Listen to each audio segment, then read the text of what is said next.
Livro de Jonas, capítulo 3. Veio a palavra do Senhor segunda vez a Jonas, dizendo: Dispõe-te, vai para a grande cidade de Nínive e proclama contra ela a mensagem que eu te digo. Levantou-se, pois, Jonas e foi a Nínive, segundo a palavra do Senhor.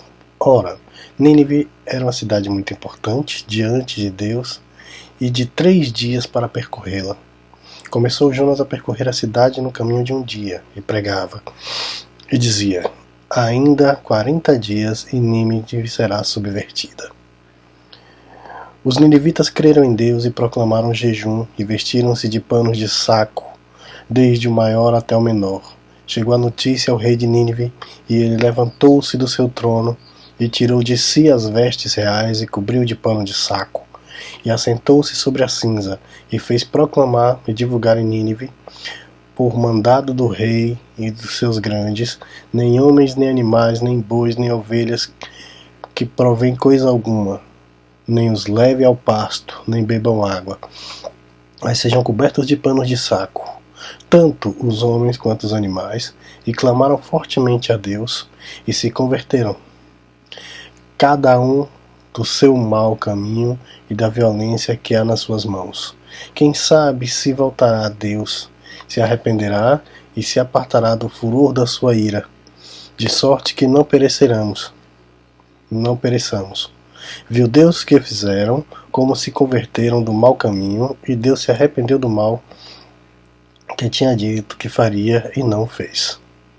Com isso desgotou-se Jonas extremamente e ficou irado, e orou ao Senhor e disse: Senhor, não foi isso que eu disse, estando ainda na minha terra? Por isso me adiantei fugindo para Tarsis, pois sabia que és Deus, clemente e misericordioso, e tardio em irar-se, e grande em benignidade, e que te arrepende do mal. Peço-te, pois, Senhor, tira minha vida, porque é melhor morrer do que viver. E disse o Senhor: razoável a tua ira? Então Jonas saiu da cidade e assentou-se ao oriente da mesma, e ali fez uma enramada, repousou-se debaixo dela à sombra, até ver o que aconteceria à cidade. Então o Senhor Deus fez nascer uma planta, que subiu por cima de Jonas, para que fizesse sombra sobre a sua cabeça, a fim de livrar o seu desconforto. Jonas, pois, se alegrou em extremo por causa das plantas. Mas Deus no dia seguinte fez subir a alva, enviou um verme pela qual a planta e esta secou.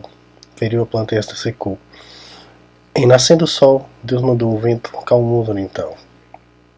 O sol bateu na cabeça de Jonas, de maneira que desfalecia pelo que pediu para si mesmo a morte, dizendo: melhor é morrer que viver. Então Deus perguntou a Jonas: razoável tua ira por causa da tua planta? Razoável minha ira até a morte?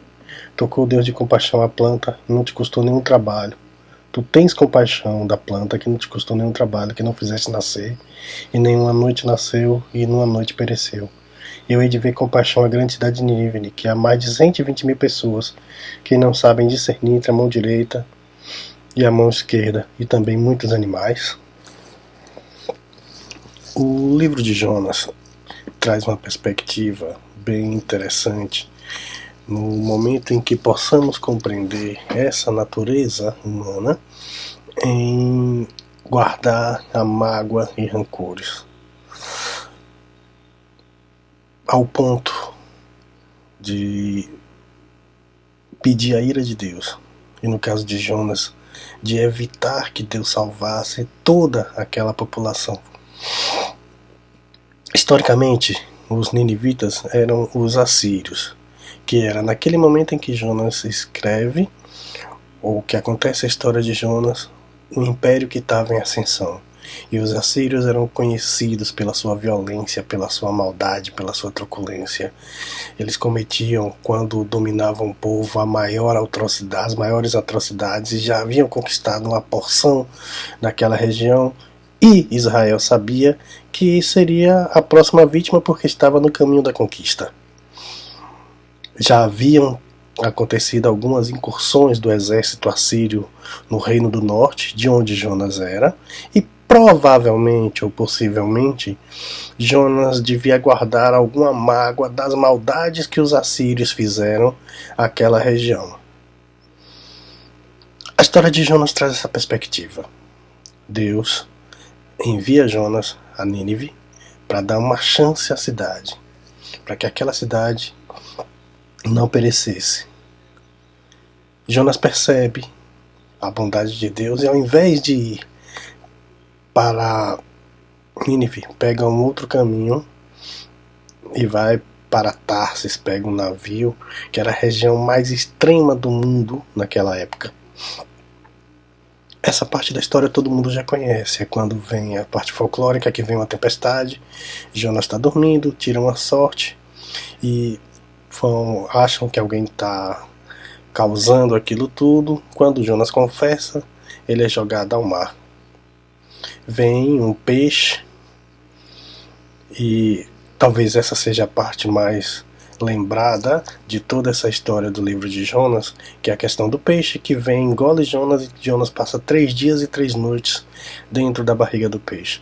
Aqui não nos interessa saber se esse peixe, que alguém mais chama a atenção, era uma baleia, era um tubarão-baleia, era uma sardinha, pouco importa que tipo de peixe era nesse momento, porque o que interessa mesmo saber é que a mão de Deus naquele momento age para salvar Jonas e para fazer o que era o objetivo de Deus naquele momento, que era pregar aos ninivitas.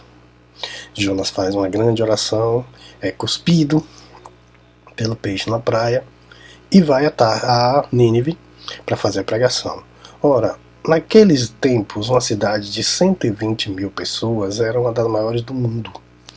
Era uma grande metrópole, tanto que Jonas passa 3 dias, levava 3 dias para caminhar de uma ponta a outra. Jonas faz isso em 1/3 do tempo. Ele só precisa pregar em 1 dia e o rei toma conhecimento, a população se converte, leva até aos animais tudo isso, e toda aquela população acaba sendo salva da destruição, e o perdão de Deus é manifesto naquilo. Ocorre que Jonas, ao ver o resultado daquilo tudo, ele se senta e espera para ver o que vai acontecer, e a cidade não foi destruída.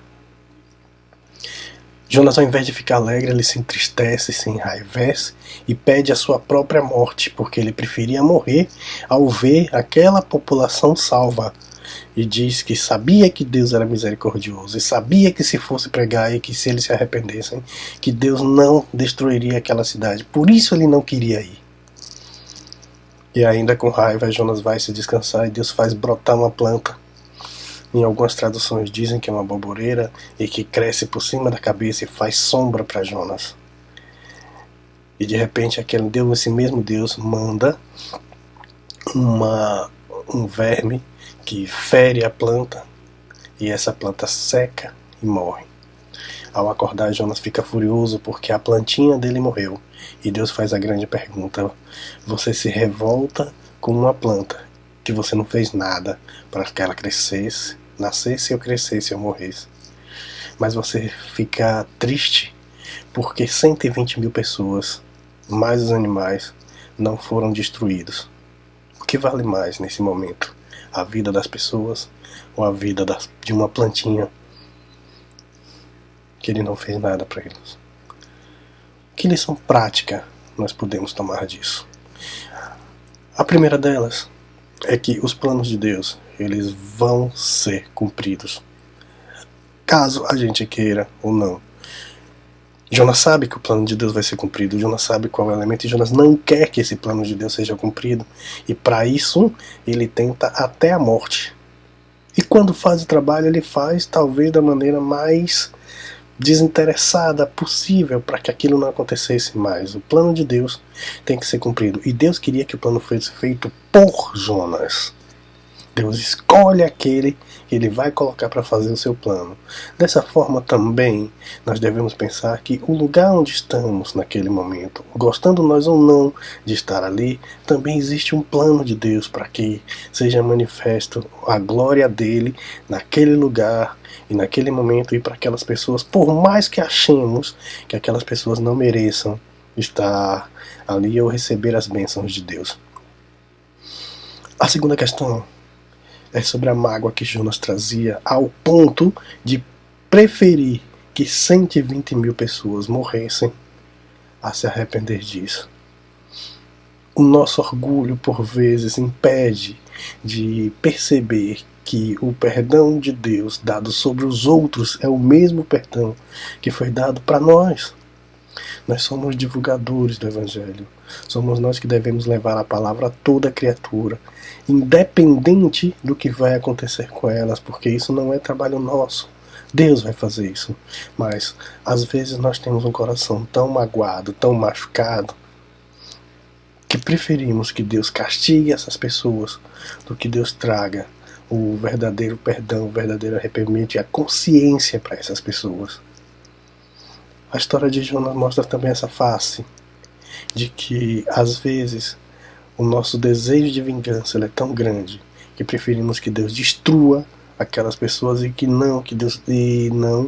Deus traga a consciência, que é a mesma consciência que nós temos. Hoje nós vivemos num mundo de vingança. Hoje nós vivemos num mundo onde queremos que as pessoas paguem nesse momento por tudo que fizeram, ou contra a gente ou contra alguém que nós amamos, e esquecemos que aquele que morreu por toda a humanidade não tinha culpa nenhuma.